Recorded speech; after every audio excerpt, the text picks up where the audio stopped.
So this is Ray Goetz's layout. Very large, very detailed. I'm just going to walk around and let you see it.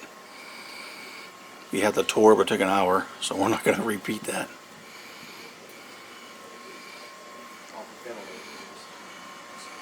It's actually a bunch of some stuff that Ray's done and a lot of stuff that he got from other modelers. So any of these are for sale? They're all for sale. You can't beat the price. Okay. I'll get your bag. Now would those be heavier? Probably not. That's almost a wood side. Yeah, if you have it over the side, sure. Well, most of these I'm making scratching out of wood sides. If you remember, it's talking about Earth's films. I got some dry transfers. It's dated 1977. No 125. Those early century dry transfers. 40 blankers. And he's got a bunch of staging back in his room here. He's got a lot of interesting equipment. Some older Varney equipment. He's got an aero train. He's got some interesting stuff. He has a lot of unique, I don't know if I'll call it kit bashing. He makes a lot of really cool stuff.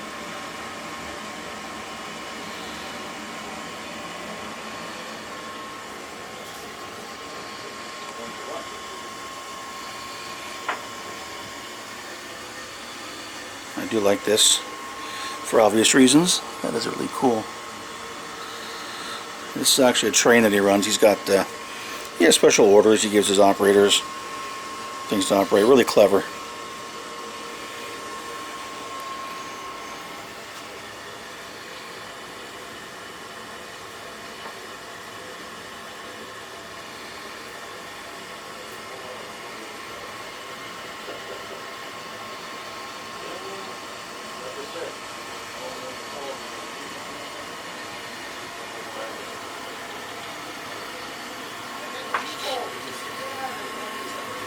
This is actually one that he built from some older Athearn.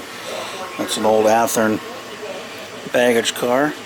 He added an observation car at the end, and that's from a pill bottle, but he cut it out and fit on there. Really, the guy can build just about anything.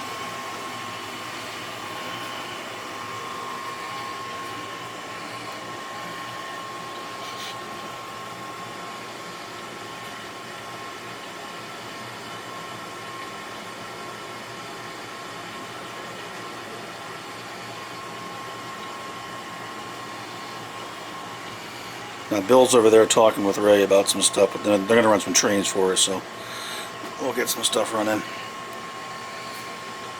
Then we'll go over there on the other side. Oh, that's it's kind of based in California. You can see his motive power there. It's the Mojave. That's what he's modeling. Though it's more kind of a freelance type of setup with bases on the prototype. We'll go around the other side. We're going to pause it quick and we'll go to the other side. Now we're on the other side here. So that's the yard we were just looking at. And the line actually runs from where we came in way up in the front, back through the two back rooms behind the water heater. And the main line comes out and along there. There's a Y that goes back into the yard. And then it comes around here. There is a track that they added to go to staging below Palmdale. And as I swing around here, we'll see Palmdale.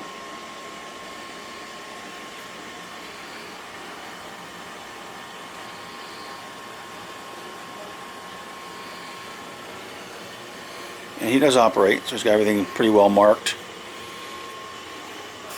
with the industry and the tracks and whatnot, because he enjoys operations. It's one of the little critters that he likes.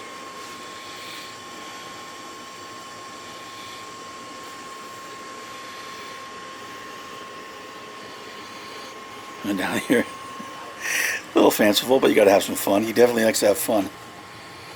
There's a little.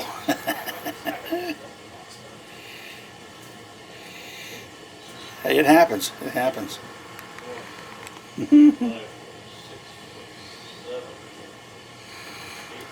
Yeah, Ray definitely likes to have fun. He does not take himself too seriously. About 9 foot high door, sure. 9 foot 2 inches. Nice industry here. That would be from, they would go right smack under where the roof starts, the roof ledge down to Well, the bottom of the. If you have a 10-foot roof, you're okay. That's a fairly modern car. And then the line continues up and around. We'll show that then.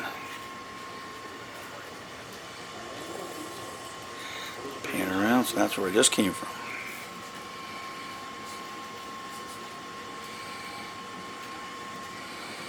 So, try to do this slowly.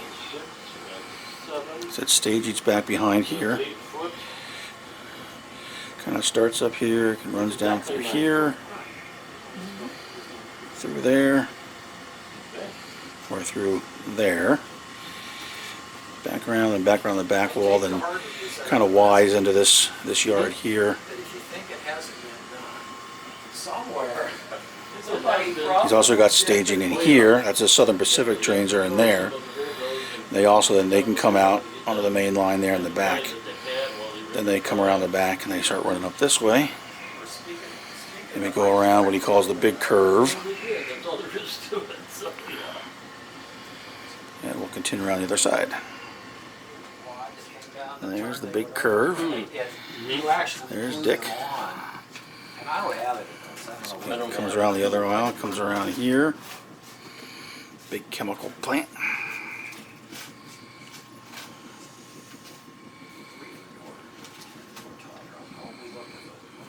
Yeah, that's the little thing that holds the This is ice the, door open. what Ray calls the industrial area. That's in the back. That's yours, yeah. That's the bag. Yeah, I remember you now. I remember you. I was laughing at the show.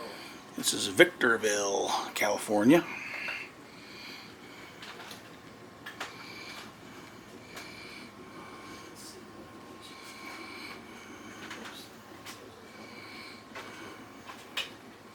I think the car ends. Too high. The car ends, I thought. It could be, all right. Now feel free to look through anything else you think there. So I'll slowly pan back.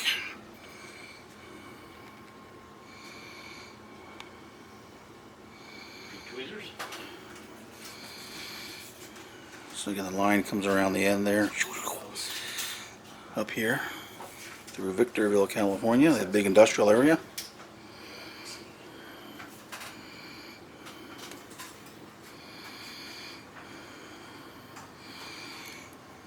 Back into Apple Valley. Now again, this is like I said, Dick's taking modules from a lot of fellow modelers, Ah, they closed the one up down, we had more. and this was a module he stuck here at the end. Worked it in. The line actually comes across the bridge, runs around, Cool. runs behind that trestle, Done some 256 screws from them. They were quite expensive. They are. Yeah, and then I and it comes out on the internet what some Chinese place. here and around So I thought, okay, I'll remember that address. underneath this bridge and around the back. This is kind of like a little mini helix to give him some elevation here. Comes around, crosses in front, then continues on top on that trestle through the tunnel. These for sale? Yeah. What's this? And then it comes out back here.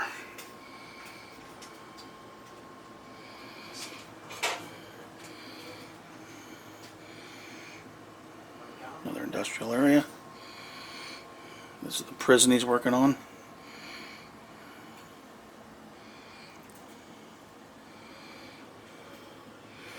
In a lot of his yards, he was telling me he's got diode matrix. You just press where you want to go and it'll line the ladder up for you.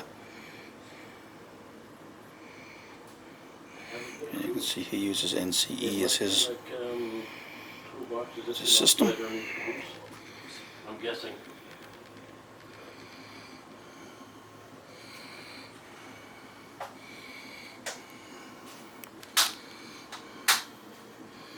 A little critter.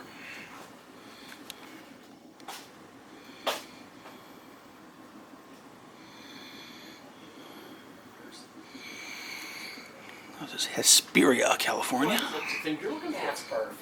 That's I think that's the thing you're looking for. We're all for that. Yep. All you want there. And there's his control panel for that, for Hesperia. That's what the name of the game is.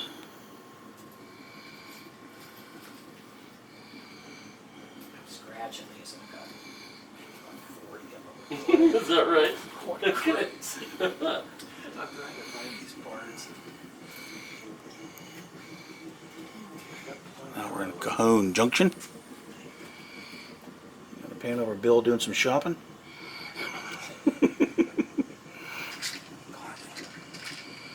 Into Cajon.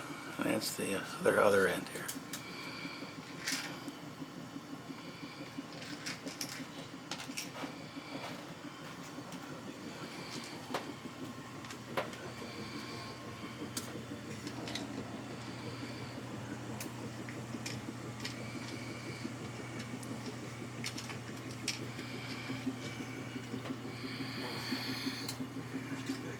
There's a little critter. I'll have, when Bill's done shopping, I'll have Ray explain that little guy. Some of the things he's made here.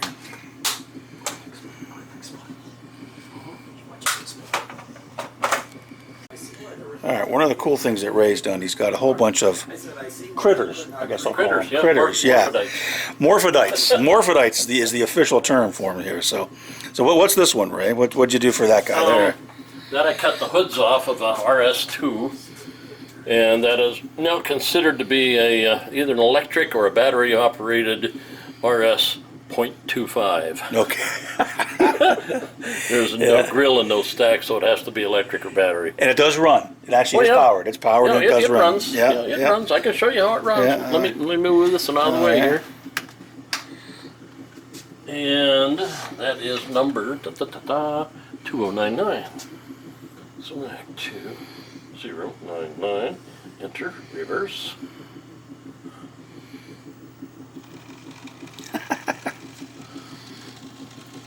Like that. Yeah. And also it has a headlight, I think. It sure does. It absolutely does. Yeah.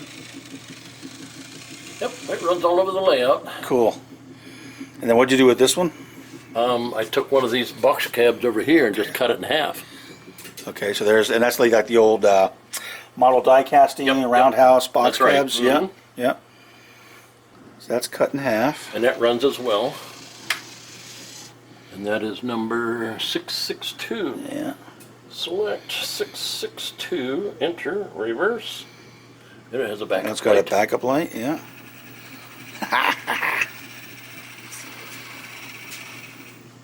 And a forward light.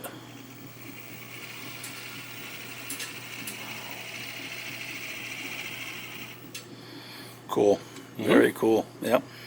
And the neat thing is, and I won't get too personal, but Ray's actually legally blind. But he does all this work, all this custom work, cutting and fitting, and it all looks great. It's just, it's really cool. Thank you. Really cool. Yeah, Thank you. really impressive. The fact that they run is what's really Obviously, what's they really gotta neat. run. What good is if it doesn't run, right? Of Yeah. everything that's on the layout, there are no dummies here except me. Except Everything's powered. everything's powered. Yeah, yeah, Right. yeah. All right, very nice. Reverse. There you go. Now is that, what is that? Is that built from something else, or is that just? That's a toy train. okay. I motored it. It's probably a little $5 plastic toy. And I found a motor that fit in it and some gears, and I thought, well, this ought to be cool to play with. Yeah, So I yeah, did. yeah. Very creative. Very creative. Yeah. Oh, that's an old Lionel, come to think of it. Oh, the Lionel. You did say that. I You think said it is, that. Yeah, yeah. That's probably why it doesn't run real well. It's like a $5 Lionel. Okay. Yeah, that's kind of a piece of scrap, but I put one in it anyway, so. There's directional lighting as well. So, yeah. And then the next one up, I think, is 10. It is. Yep. And hopefully I got it back on the track when I lifted it up. Oh, that one I have a little addition to it, too. Oh, look at that. Yeah. How did you make that? Well, you can do this with decoders. You can have a whole lot of fun with decoders. Huh. What did you cut off to get that? A flat piece of plastic. Is that all it is? Is plastic? That's all that was originally. Okay. Yes. Yeah. Okay, now it's stuck. Put them in. All right, now this is, what'd you call this one, an RS That's 0.5? an RS 0.5. Yeah. And that's a truck from, D something or other. I can't tell you now. I had some more in here and they were marked on the bag. that's cool. That would be this little plant I switcher. remember now. Yeah. Oh, I can't remember what it was now. Okay, okay, I was curious. But it was in some of the stuff I bought, so. But it runs, has a decoder in it. It doesn't run real good now. I tried it this morning and it kind of bound up a little bit. It only wants to go about a couple feet and then back up a couple feet. Okay. So I need to see what needs loosened up in it. The glue probably has set and dried and shrunk, and maybe the gears are too tight together.